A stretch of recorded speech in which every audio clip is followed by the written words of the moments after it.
Ahora sí. Bueno, buenas tardes a todos y todas. Gracias por sumarse a este encuentro en este viernes aquí en Buenos Aires, al menos nublado y lluvioso. Gracias a quienes están también siguiendo este encuentro por Instagram, ¿sí? Como saben, todos los meses trato de mantener una clase de manera gratuita, libre y gratuita, ¿sí? Que es una forma, por un lado, de hacer conocer un poco lo que venimos trabajando desde que empezaron las restricciones por la pandemia, que es esta traducción en versión virtual de lo que eran los cursos presenciales que sosteníamos en distintos espacios, ¿sí? Que los seguimos sosteniendo, algunos presenciales, otros virtuales, pero un poco nada, para dar a conocer las distintas propuestas que llevamos adelante. Los lunes estamos trabajando una historia de la filosofía desde el 2020, ¿sí? Que estamos trabajando una historia de la filosofía, y ahora estamos con Heidegger, ¿sí? El lunes vamos a comenzar a trabajar Caminos de Bosque. Y los jueves estamos ahora con la modalidad de grupos de estudio. Generalmente le estamos dedicando 2 encuentros a algún texto que nos interese, que nos convoque. Y ahora estamos trabajando políticas de la amistad. También se pueden sumar en cualquier momento. ¿Sí? Ya pasaron las primeras 4 clases, pero están grabadas. ¿Sí? Siempre las clases quedan grabadas, así que están disponibles si se quieren sumar. Entonces el lunes Caminos de Bosque de Heidegger y el jueves Políticas de la Amistad de Derrida, ¿no? Es lo que se viene ahora durante el mes de mayo. Y la clase de hoy justamente va a estar dedicada a la diferencia de Derrida, que es una buena manera de algún modo de articular estos dos momentos, ¿no? Que tenemos en la semana de trabajo compartido de vuelta en la virtualidad. Para quienes nunca participaron de alguna de mis propuestas, yo soy Sebastián Chun, soy doctor en filosofía, graduado por la Universidad de Buenos Aires, ¿sí? Soy docente en la cátedra de metafísica de Mónica Cragnolini, dictamos metafísica y problemas especiales de metafísica. Trabajo también en la UNIPE, en la Universidad Pedagógica, trabajo en terciarios, secundarios, y hace muchos años que comparto espacios como este, ¿no? Donde de algún modo proponemos algún autor, algún texto a un público en general, ¿no? Y siempre digo lo mismo y soy redundante con esto, ¿no? Pero eso generalmente no se traduce en algo ni fácil, ni sencillo, ni edulcorado, ni mucho menos, sino que hacemos un trabajo, creo yo que serio, por supuesto, pero también bastante arduo, ¿no? Pero siempre la idea es que estos espacios estén abiertos al público en general, y de verdad, la idea nunca es presuponer conocimientos previos, y por eso siempre digo que cualquier consulta, cualquier comentario que surja durante esta clase y todas las clases que compartimos, no tienen más que nada que interrumpir, abrir el micrófono y hacer su aporte.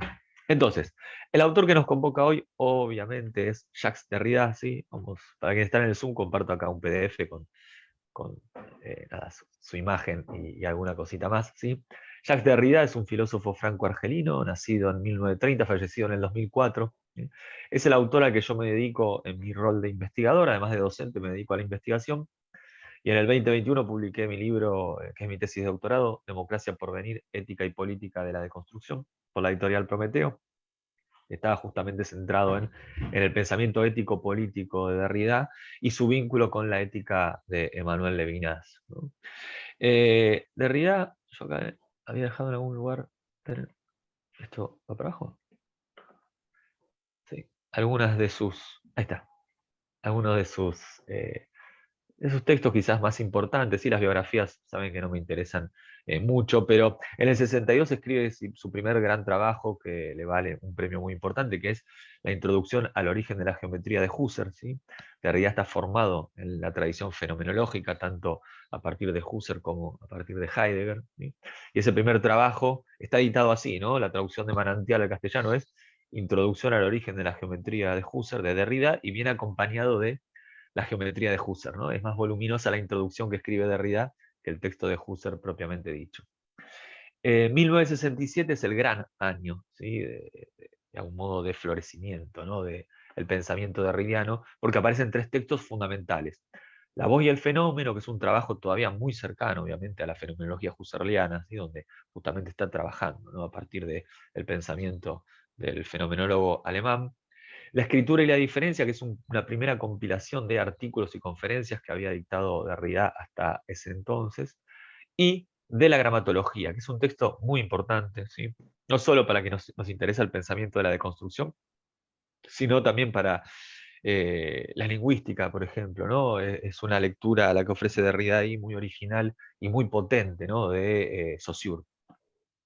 Hay algunos que sostienen que hay un periodo pregramatológico y un periodo postgramatológico incluso en Derrida. No creo que eso sea ni útil ni muy riguroso, pero en principio digo para entender la relevancia de este trabajo, incluso dentro del pensamiento derridiano. 1972, ¿sí? El volumen que nos convoca, que es Márgenes de la Filosofía, que es una nueva compilación de escrito de conferencias y artículos que había preparado Derrida hasta ese entonces. Dentro de ese volumen aparece La Différance, que es el texto que vamos a trabajar hoy. ¿Sí? En la década del 80, sí, hay muchos otros trabajos, pero no los vamos a nombrar, ¿sí? En la década del 80 aparece eso que algunos llaman una especie de giro en el pensamiento derridiano. Yo no creo que sea así, pero muchos dicen que hay un giro. Y donde el pensamiento de la deconstrucción de algún modo deja de estar volcado sobre la tradición de lo que Derrida va a llamar el fonocentrismo o el fonologocentrismo, y en un rato vamos a hablar de eso, y empieza a ocuparse de problemas ético-políticos. ¿Sí? Yo de vuelta, no es que creo, estoy seguro que esa división no es justa ni precisa, pero en principio sirve para entender que obviamente ¿no? Hay un cambio de tonalidad y hay un cambio, si quieren, de preocupaciones en el pensamiento derridiano y toman relevancia de repente otras preguntas, otros interrogantes, otros problemas. ¿Sí? Dentro de este, si quieren, segundo Derrida aparecen obras muy importantes, como El Otro Cabo, ¿sí? Que es un texto de 1991, es El Otro Cabo, La democracia para otro día, que fue un texto muy discutido en Europa al momento de la conformación, ¿no? De lo que es la Unión Europea, por ejemplo. En 1993, post caída del muro de Berlín, Espectros de Marx, que es un texto también que causó mucho revuelo, sobre todo en la tradición de aquellos pensadores marxistas o marxianos que criticaron y mucho a Derrida por haber escrito este texto de manera tardía, ¿sí? Post caída del muro de Berlín. Y Derrida responde, ¿no? A esas críticas, entre otras cosas reivindicando, ¿no? Este a destiempo, ¿no? de su reflexión sobre Marx. 1994, el texto que estamos trabajando los jueves, Políticas de la Amistad. 2006, El animal que luego estoy siguiendo, ¿sí? Un texto también que hemos trabajado los meses anteriores. Una vez fallecido Derrida, como pasó con otros autores, por ejemplo con Foucault, se comenzaron a editar sus seminarios. ¿Sí? El proyecto era editarlos del último al primero, por eso el primer volumen, los dos primeros volúmenes son los correspondientes a La Bestia y el Soberano, que son los seminarios que dictó entre el 2001 y el 2002. Luego se editaron La Pena de Muerte, que son los seminarios que van entre el 99 y el 2000. ¿Sí?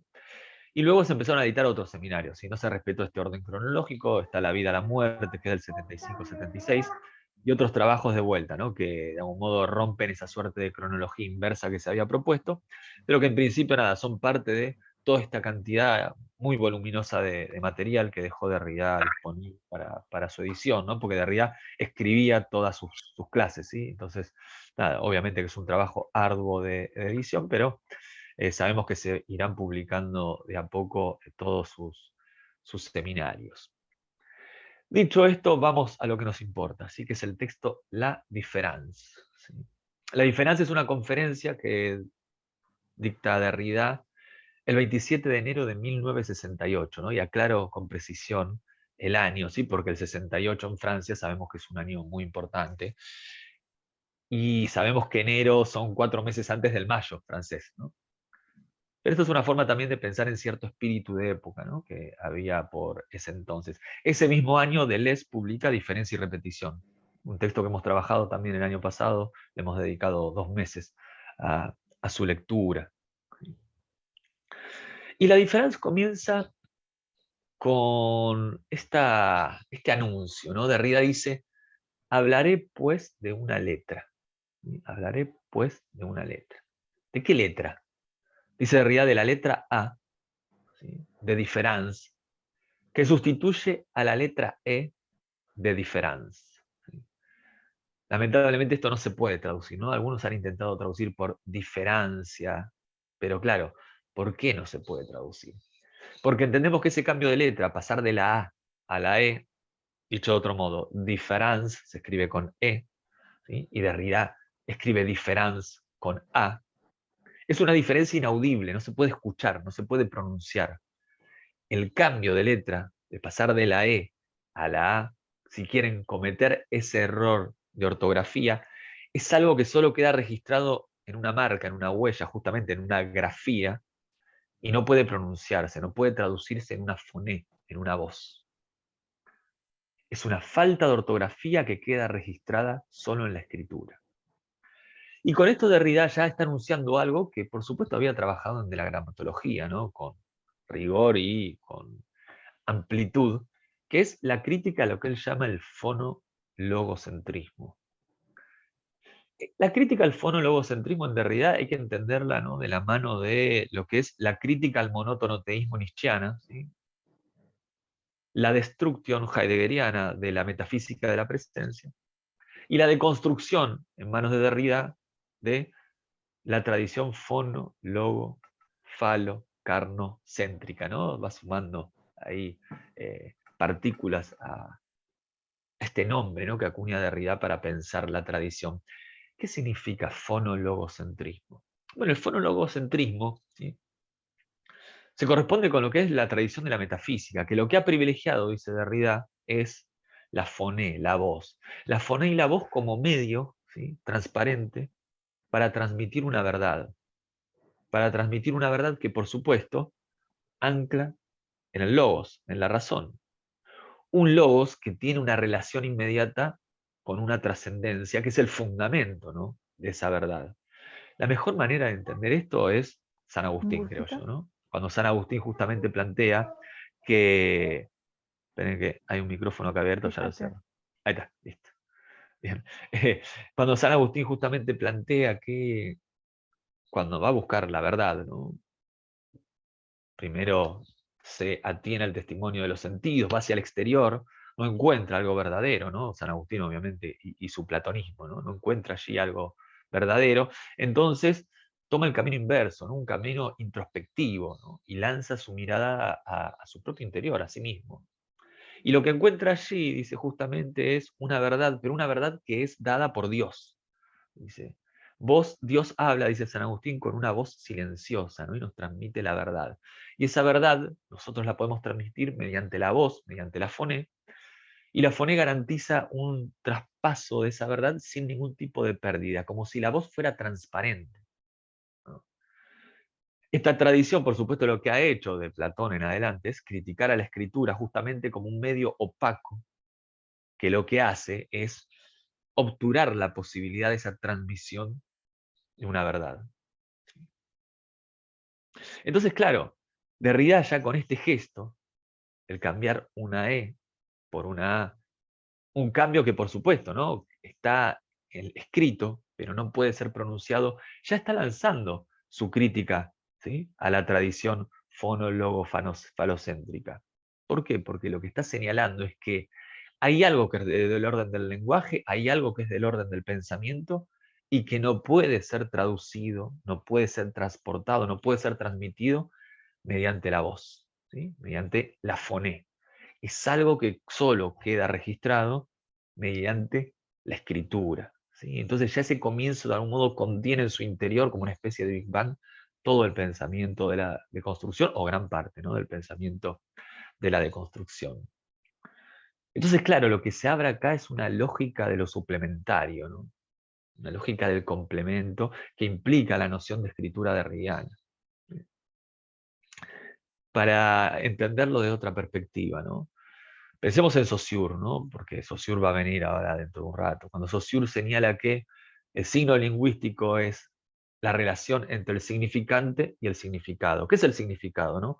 Un recorte de la masa amorfa de pensamientos. ¿Qué es el significante? Un recorte de una masa amorfa, ¿sí?, de imágenes acústicas, ¿sí? Recordemos que el significante para Saussure no es la voz, no es del orden del habla, sino que es algo del orden de lo ideal, ¿no? Es una imagen acústica el significante.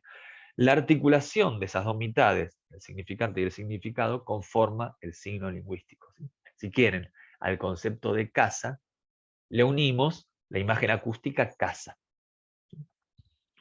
Entonces dice Saussure, después viene la escritura. ¿Y qué es lo que hace la escritura? La escritura no mantiene una relación con el significado, sino que la escritura, ¿sí?, es un significante de significante. Es decir, La escritura lo que hace es, si quieren, señalar al significante. ¿Qué significa esto? Que la escritura es un suplemento del significante, es decir, de la imagen acústica. La marca no tiene ninguna relación con el significado, ¿sí? Por eso Saussure va a decir, la marca, la huella, la escritura es significante de significante, ¿no? Entonces, claro, acá hay algo del orden del suplemento, ¿no? La escritura viene a suplementar una voz cuando esa voz obviamente no es posible, ¿no? Estamos leyendo ahora La diferencia de Derrida. Uno diría, menos mal que existe la escritura, ¿no? Porque Derrida ya falleció. Entonces, si no hubiera escritura, no habría modo de acceder a este pensamiento, ¿sí? A lo que nos está proponiendo pensar Derrida con este escrito. Entonces, la escritura siempre se piensa como suplementaria, de vuelta, desde esta tradición logo, fono, falo, carnocéntrica, pero quedemos solo con el logo fonocéntrica, ¿sí? O el fono logocéntrica, como quieran articularlo, ¿sí? Entonces, claro, de vuelta, tenemos un elemento, que es esta A que trocamos por la E, que no remite una voz. Dice Derrida, al igual que los signos de puntuación, y al igual que ciertos signos del lenguaje científico, ¿no? Esto de la gramatología Derrida lo va a llamar como la clausura de la época del libro y el comienzo de la escritura. Es decir, no solo en el ámbito del pensamiento filosófico, sino también en las ciencias, encontramos la aparición, en realidad el reconocimiento de elementos, ¿sí?, que son parte de la escritura, pero que no tienen una voz correspondiente. Y eso justamente, dice Derrida, está poniendo en crisis eso que llaman la época del libro. ¿Y qué es la época del libro, no? La época de la obra, entendida como una totalidad cerrada sobre sí, que contiene en su interior un significado, ¿no? Y ese significado ancla en un autor, en un sujeto autor de esa obra.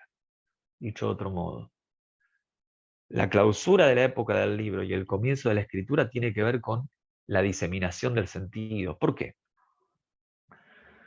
La tradición fonologocéntrica justamente lo que pretende es, vamos a decirlo de otra manera, ¿no? Es que el diálogo es posible.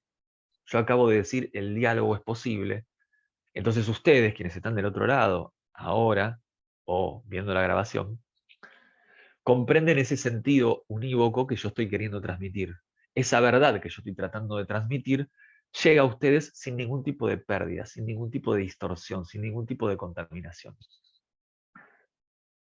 Ahora bien, dice Derrida, lo que estos elementos de la escritura que no son traducibles a la voz nos permiten reconocer es que justamente el sentido nunca es unívoco. Dicho de otro modo, incluso la voz funciona como la escritura. Vamos a plantearlo desde otra perspectiva. ¿Cuál es el gran problema de la escritura? La alienación. ¿Qué significa eso? Que si yo ahora escribo escritura, ¿sí?, y se corta la clase esta, digamos, sincrónica, y ustedes leen escritura, ustedes pueden darle la interpretación que quieran. No estoy yo en un presente vivo garantizando la univocidad del sentido detrás de eso que estoy pronunciando con mi voz. Entonces, voz implica univocidad del sentido, un sentido único, transmisible. Voz implica que el diálogo es posible, que la comprensión es posible. Clausura de la época del libro, comienzo de la escritura, significa que el sentido siempre está diseminado. ¿Qué quiere decir que el sentido está diseminado? Que nunca hay un sentido unívoco. Ahora, eso no significa que las cosas pueden querer decir cualquier cosa. No, no, no. Diseminación significa que el sentido es múltiple, pero no puede ser totalizado. Porque si fuera totalizado, habría un sentido, ¿no? Supongamos que detrás de la palabra casa hubiera 10 sentidos posibles. Los escribo y es una forma de totalizar el sentido. Que el sentido esté diseminado significa, si quieren, que siempre hay un sentido más. De vuelta, no es que Dios ha muerto, todo está permitido. No, no todo está permitido. Pero siempre hay un sentido más, ¿sí? Siempre hay un extra. Siempre hay un poco más. Entonces, aguárdenme un segundito, ¿eh? Quienes están en el Zoom, y quienes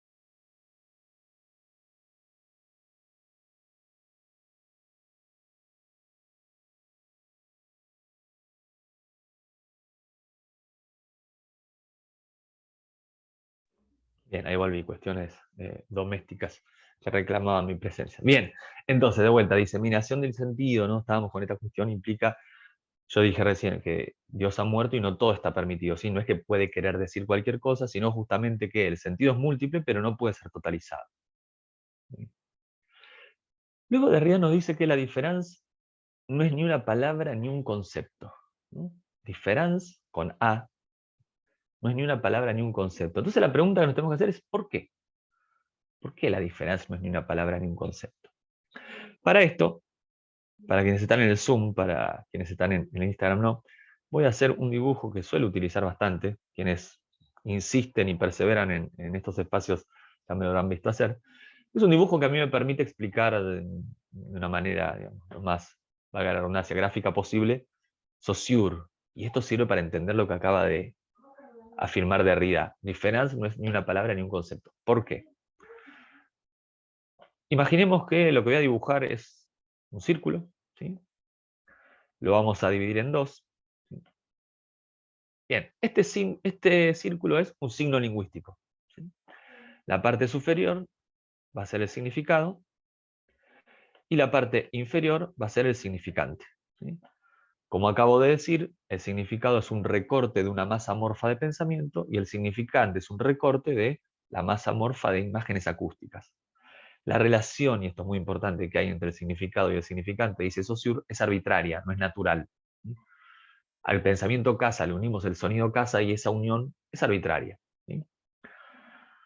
Lo que analiza Saussure en el curso de lingüística general, que sabemos que no es de Saussure, ¿no? Son sus clases y la edición que hicieron algunos alumnos de Saussure, que de algún modo lo convirtieron, yo creo, en un pensador mucho más sistemático y dogmático de lo que me parece a mí que Saussure era. Pero bueno, ese es otra discusión. Pero bien, lo que sabemos es que Saussure toma como objeto de estudio lo que es la lengua, ¿no? Dice, tenemos el fenómeno del lenguaje, que es un fenómeno muy complejo, heterogéneo. En el lenguaje tenemos el habla, ¿sí? Que si quieren es la puesta en acto, ¿no? Del lenguaje, el momento en que se produce un intercambio entre dos miembros de la comunidad de hablantes. ¿Sí? Y eso también es difícil de analizar, ¿no? Entonces, corre todo eso, dice, lo que vamos a analizar es la lengua, el sistema de la lengua, ¿no? Que es un hecho social, dice Saussure, ¿no? A lo Durkheim. Entonces lo que dice Saussure es, bueno, a ver,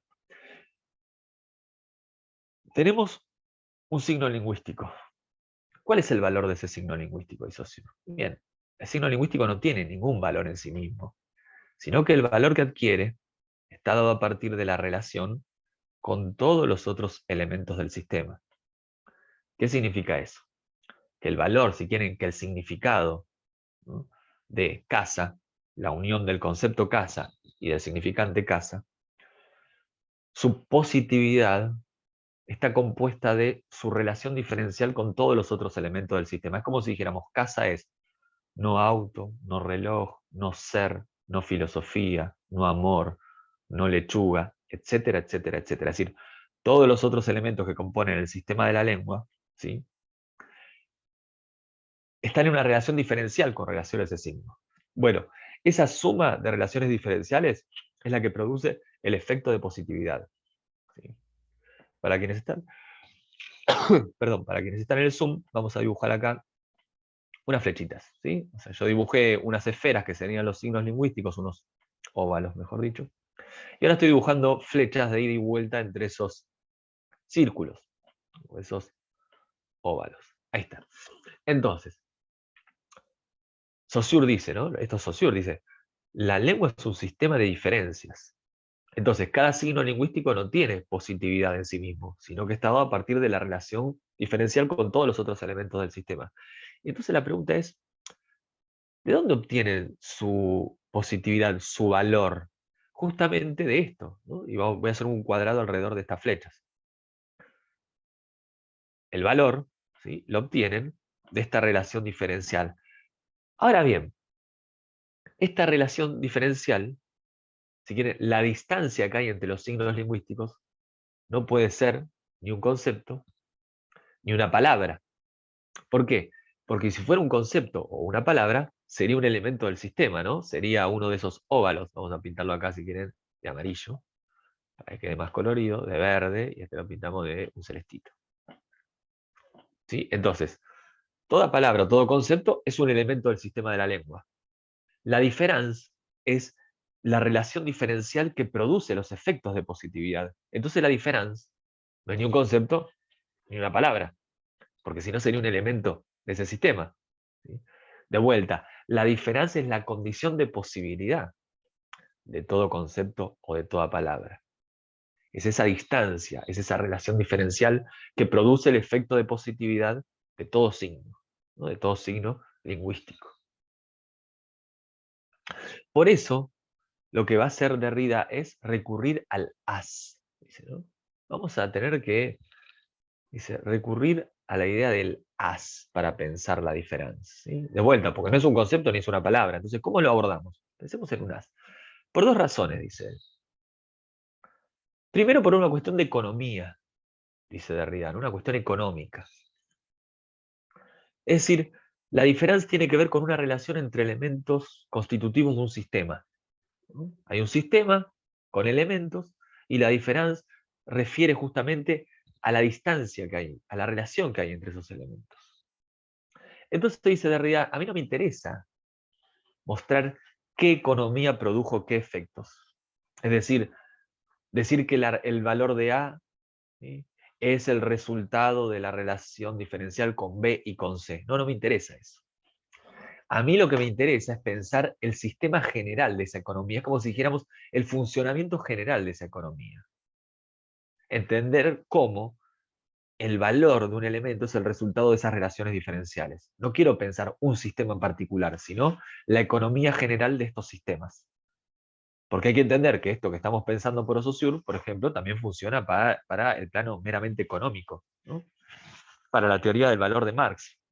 Hay un filósofo que se llama Gu, que justamente piensa, ¿no?, a Saussure con Marx a partir de la lectura de Derrida, ¿no? Dice, acá hay una misma estructura, claro, hay una misma economía funcionando en ambos pensadores, ¿no?, que tiene que ver con esto, con que la positividad de un elemento está dada a partir de la relación diferencial con todos los otros elementos del sistema.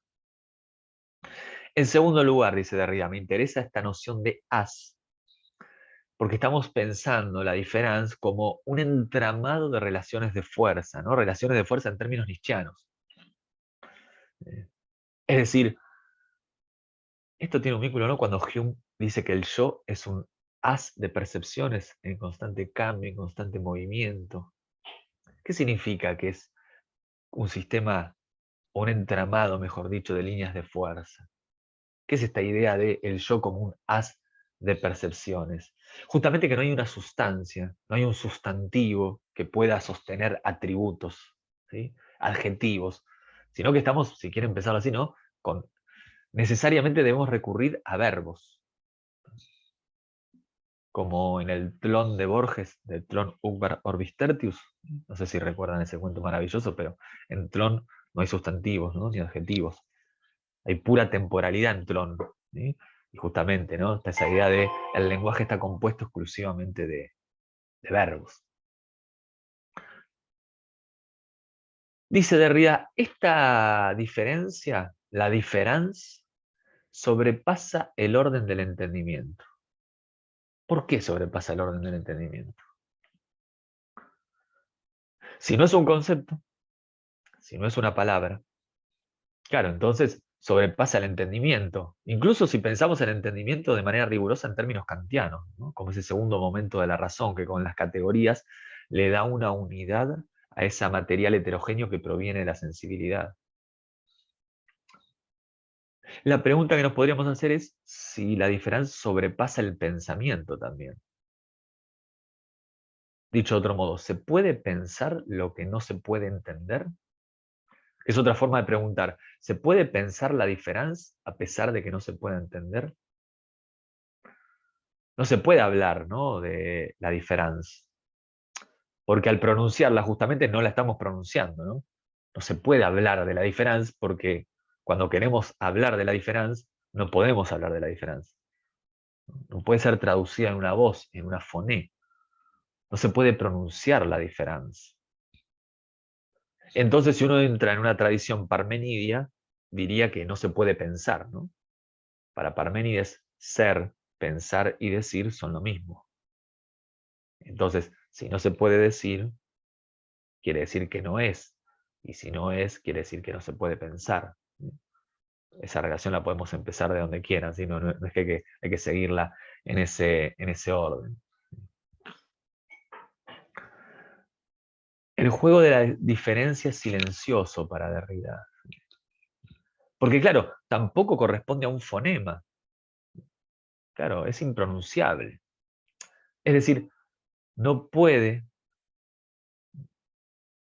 solaparse la diferencia con uno de los elementos del sistema.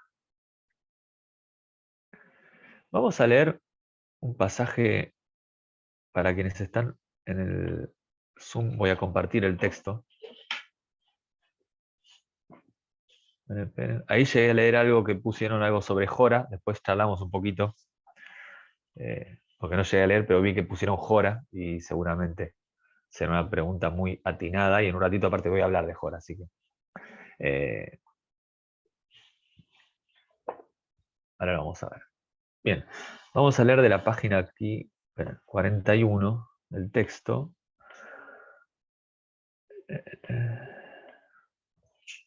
Yo lo voy a leer directamente del papel. Dice así. Vamos a tener que, lo dejo acá y lo marco como pueda. Ahí le hago un cuadradito azul. Ahí está. Nunca se puede exponer más de lo que en un momento determinado puede hacerse presente. Manifiesto. Lo que se puede mostrar. Presentarse como algo presente en su verdad. La verdad de un presente o la presencia del presente. Ahora bien, si la diferencia es, ese es está tachado, para quienes no pueden ver la pantalla, y dice Derrida, pongo el es tachado bajo una tachadura, lo que hace posible la presentación del presente, ella no se presenta nunca como tal. Entonces, acá nos vamos a detener en este nuevo aporte, ¿no?, en este as que está construyendo Derrida, que es esta idea de que la diferencia es condición de posibilidad del presente. Entonces, claro, nunca puede ser presente, porque es la condición de posibilidad del presente. Yo me debería preguntarse, ¿por qué? Volvamos al dibujito que hice recién para Saussure. Ahí está. Y vamos a comentar algo muy simple, pero para entender esto que acaba de decir Derrida, que nos remite a Husserl, ¿sí?, a la fenomenología de Husserl, en particular a la constitución en la conciencia del tiempo inmanente, ¿no? ¿Qué es lo que dice Husserl allí? Vamos a decirlo de la manera más sencilla posible. Imaginemos que ese óvalo amarillo, ¿sí?, es lo que Husserl llama, y vamos a escribirlo acá, vamos acá, el presente. Esperen que elegimos otro color. Ahí está, ponemos el presente vivo. Nuestra conciencia con ese presente vivo mantiene una relación de atención, ¿sí? Estamos siempre en una relación de atención al presente, al instante presente. Dice Husserl, en el momento que estamos en esa relación, ¿no?, que nuestra conciencia mantiene esa relación, esa intencionalidad hacia el presente vivo, lanza inmediatamente una protensión y una retención. ¿Qué significa eso? Envía, vamos a decirlo así, una intencionalidad hacia el presente, hacia el futuro y hacia el pasado, hacia el presente futuro y hacia el presente pasado. ¿sí? Es como si dijéramos, vamos a hacer un ejemplo muy sencillo. Estamos participando de esta clase o de este encuentro virtual. Bueno, dice Husserl, en este momento que estamos prestando atención al instante, estamos de algún modo lanzando una intencionalidad hacia todas las otras experiencias pasadas que hemos tenido de clases virtuales o clases presenciales o clases de filosofía, y al mismo tiempo estamos lanzando una intencionalidad hacia experiencias futuras. La próxima vez que se conecten a una clase de las mías, ¿sí?, de mis propuestas, ya más o menos van a saber de qué va, ¿no?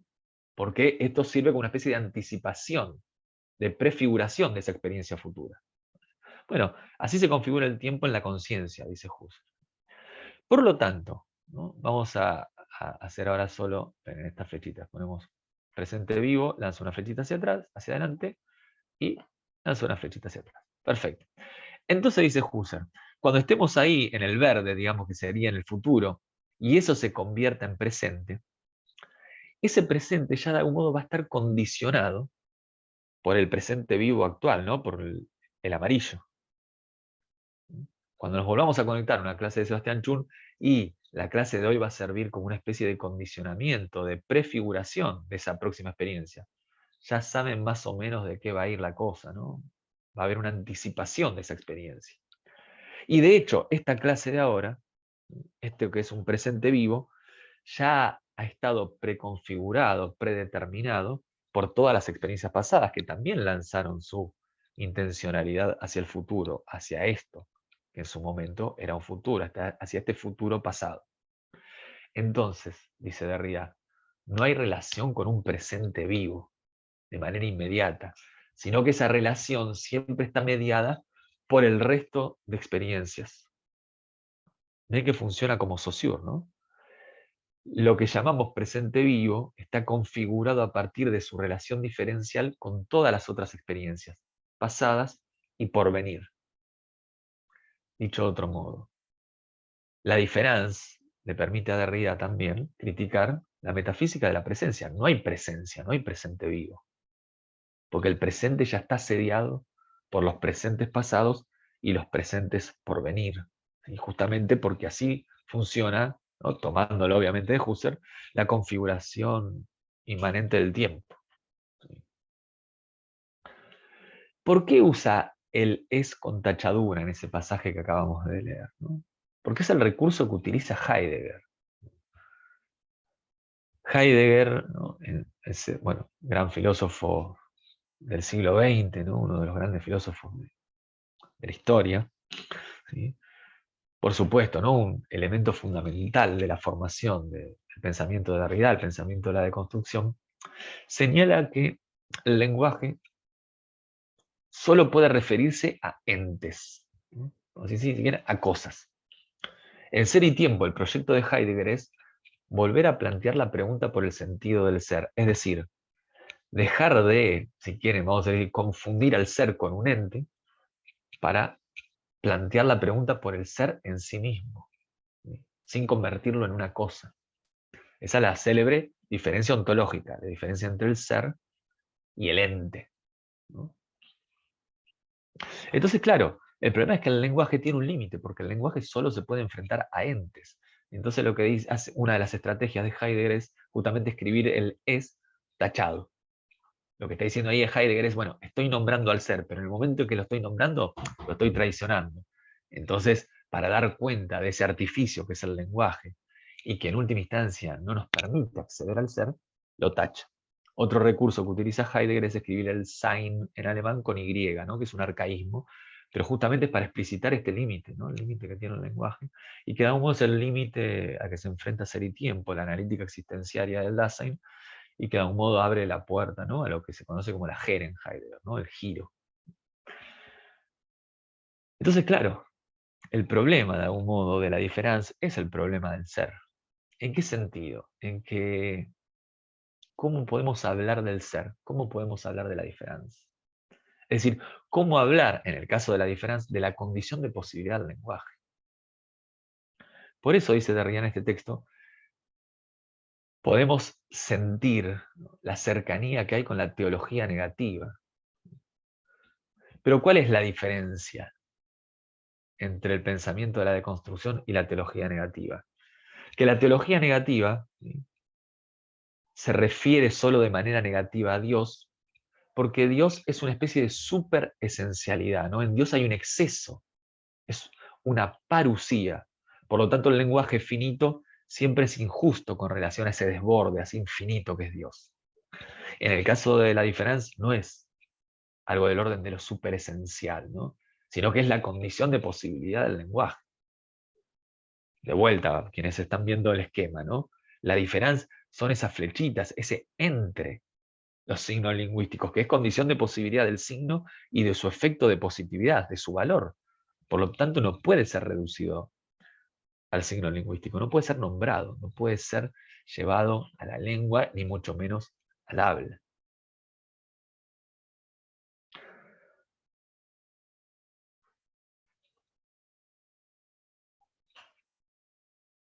Diferencia. Entre otro de los elementos que aparecen en el texto, Derrida va a un análisis semántico. Y dice, diference engloba dos sentidos del verbo diferir. Diferir en el sentido del dejar para más tarde, es decir, la temporización de un rodeo, y diferir en el sentido de ser otro, una distancia en la repetición, ¿no? Hay una temporización en el sentido de un dejar para más tarde, pero también hay un espaciamiento, ¿no? Una distancia en la repetición, dice. Pensemos, ¿no? Diferencia y repetición de Deleuze. Acá hay un diálogo ahí muy fructífero que trabajamos mucho el año pasado para pensar.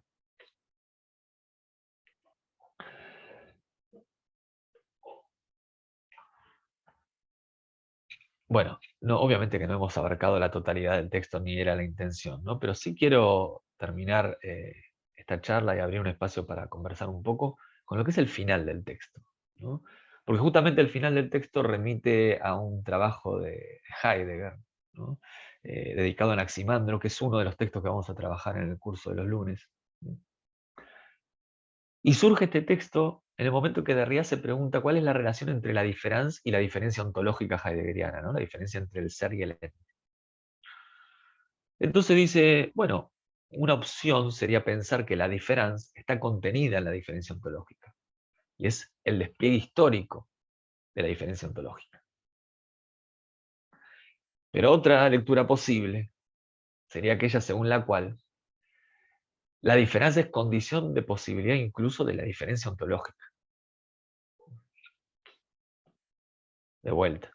Podemos entender que la diferencia es un despliegue de la diferencia ontológica, o, mejor va a decir Derrida, entender que la diferencia ontológica tiene como condición de posibilidad la diferencia, ¿no? La diferencia es la condición de posibilidad de toda diferencia. En ese cierre del texto se dedica, ¿no?, un análisis bastante detallado de la palabra de Anaximandro, o la sentencia de Anaximandro. La traducción de la alianza es la sentencia de Anaximandro, que es el texto que les decía recién de Heidegger, que es del 46. Y lo que dice Derrida es, hay un problema en Heidegger, que es su esperanza, lo que se llama la esperanza heideggeriana. ¿La esperanza puesta en qué? Heidegger afirma que el lenguaje solo se puede enfrentar a entes, por lo tanto, a la hora de plantear la pregunta por el sentido del ser, el lenguaje nos enfrenta a un problema ineludible, que es el logos, es el medio para plantear la pregunta, pero al mismo tiempo es el medio que certifica el fracaso de ese intento, porque en el momento de plantear la pregunta por el sentido del ser, lo estamos convirtiendo en un ente. En la sentencia de Anaximandro, Heidegger abre la puerta a pensar en la posibilidad de una relación con el ser no mediada por el lenguaje. Una relación, si quieren, inmediata, positiva con el ser, que no esté mediada por el concepto y que por lo tanto, vamos a decirlo así, no lo traicione. Y justamente Derrida allí va a poner el foco y va a señalar su crítica, ¿no?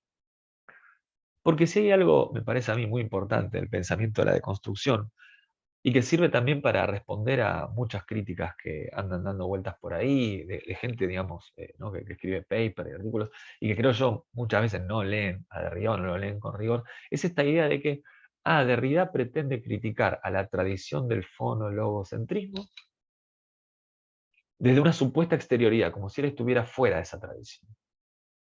Bueno, de ninguna manera, ¿no? Una forma de pensar la deconstrucción es entenderla bajo esta fórmula. No hay un más allá, es decir, no hay un más allá de la metafísica, no hay un más allá del fonologocentrismo, no hay un más allá del monótono-teísmo, no hay un más allá del lenguaje. Pero sí hay un más allá dentro. ¿Sí? Y el pensamiento de la deconstrucción tiene que ver con la posibilidad de transitar ese dentro, pero es un dentro que funciona como una exterioridad con relación a esa totalidad, a ese sistema. Para entender esto, y aprovecho ahí la pregunta creo que hicieron en el chat de acá del Zoom, sirve y mucho la cuestión de la jora, ¿no? En el Timeo de Platón, y la jora es mencionada aquí en la diferencia, Platón señala que en su clásica distinción entre mundo sensible y mundo inteligible, sabemos que Platón no usa la palabra mundo, pero la usamos para entenderlo, hay un elemento que es la jora. ¿Qué es la jora? La jora es la condición de posibilidad de lo sensible. Y lo que dice Platón en el Timeo es que la jora no es ni sensible ni inteligible. Entonces, ¿qué hace Derrida? Dice, bueno, a ver, vamos a leer esto con rigor. Porque la jora es condición de posibilidad de lo sensible, por lo tanto es un elemento fundamental de la filosofía platónica, que se construye a partir de esta lógica oposicional sensible-inteligible. Pero la jora no puede reducirse ni a lo sensible ni a lo inteligible, es decir, es un elemento que es condición de posibilidad del sistema platónico, pero del cual el sistema platónico no puede dar cuenta. Es un más allá constitutivo, que está dentro del sistema. Y el pensamiento de la deconstrucción consiste justamente en transitar ese dentro-fuera, esa grieta, ese entre. Por eso el pensamiento de la deconstrucción nunca hay que entenderlo como un método, como una herramienta que uno utiliza, ¿no? Sino que la deconstrucción es una dinámica auto-hetero-deconstructiva que atraviesa todo aquello que tiene pretensiones de unicidad, de ser uno, de ser una totalidad. Llámese filosofía platónica, llámese derecho, llámese Estado, llámese filosofía o fenomenología husserliana, llámese ontología heideggeriana. Todo aquello que pretende ser un uno, una totalidad, un sistema, siempre está sediado por lo otro de sí, pero eso otro que es constitutivo y que es condición de posibilidad de ese sistema. Entonces el pensamiento de la deconstrucción es una forma de señalar y de explicitar ese elemento que está dentro, fuera del sistema en cuestión. Bien, despido a quienes están aquí en el Instagram, les mando un saludo, les agradezco por haberse sumado y a quienes están viendo también la grabación y nos vemos en una próxima edición. ¿Sí? Y a quienes están aquí en el Zoom, seguimos, ¿sí? Dejamos de compartir y como siempre abrimos unos minutos para preguntas, consultas, comentarios, críticas, lo que quieran compartir. ¿Sí? De vuelta, no hemos abarcado, por supuesto, todo el texto de la diferencia, es un texto muy potente, muy fructífero, que invito a que lo lean si les interesa, pero creo que hemos señalado los lineamientos, me parece a mí, básicos, fundamentales, que no son para nada sencillos, pero me parece que sientan las bases para que puedan continuar con su lectura quienes tengan interés.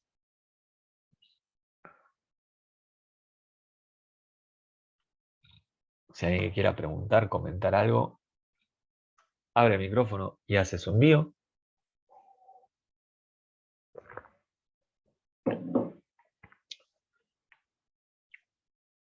Bien, acá hay algo que dice. ¿Podría desarrollar de forma breve la relación entre la repetición y la diferencia de Deleuze y la diferencia de Derrida? A ver, antes que acabo de incorporarme, pero no sé si esto es similar a Jora. Ya eso más o menos lo respondimos. La relación entre Deleuze y Derrida. Bien, lo digo rápido, lo más rápido que pueda, ¿no? La relación que encuentro entre lo que reúne, digamos, ambos pensadores. Ahora publiqué un artículo en el libro, el último libro que editó Mónica Craniolini, donde justamente trabajo esta cuestión, ¿no? Tiene que ver con la herencia del pensamiento de Nietzsche y el pensamiento del eterno retorno, ¿no? Es decir, eterno retorno de lo mismo. ¿Qué significa eterno retorno de lo mismo?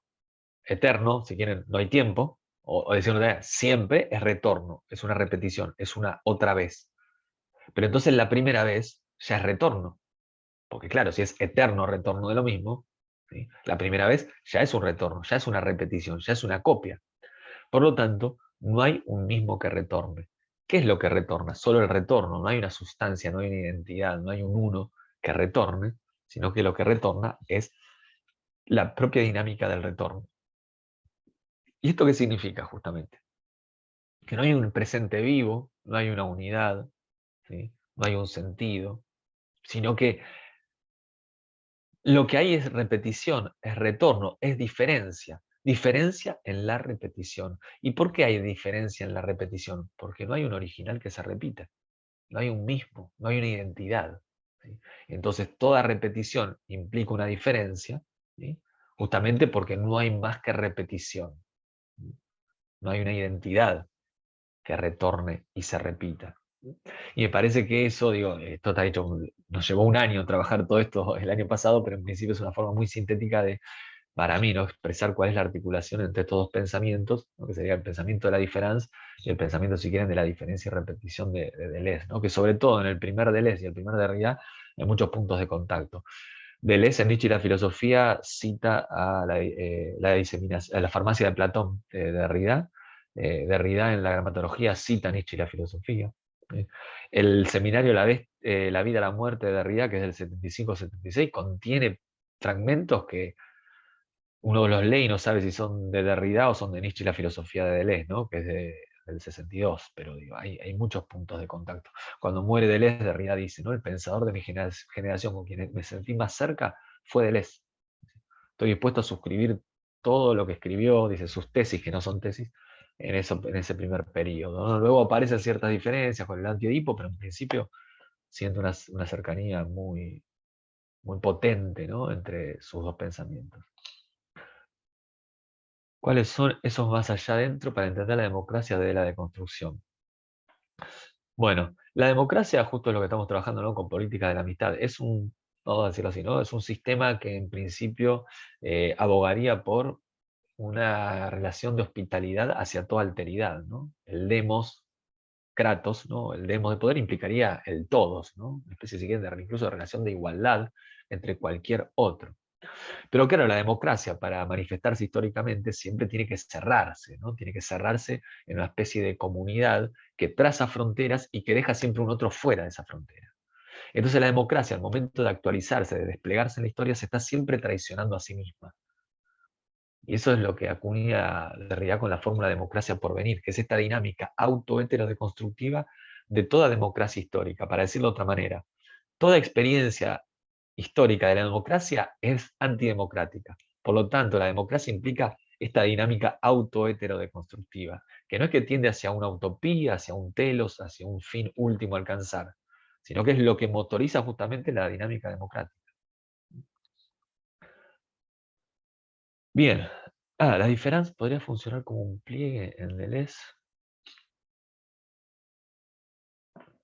No estoy tan seguro que pueda confundirse, porque la idea de pliegue en Deleuze, creo yo, ¿no? No soy especialista en Deleuze, pero lo trabajamos bastante el año pasado, tiene que ver con esta idea de, pienso en los cursos de Foucault, ¿no? Cuando dice, bueno, la exterioridad se pliega y produce, ¿no? La subjetivación, ¿no? Como, la exterioridad se pliega y produce el adentro, ¿no? Como efecto suyo.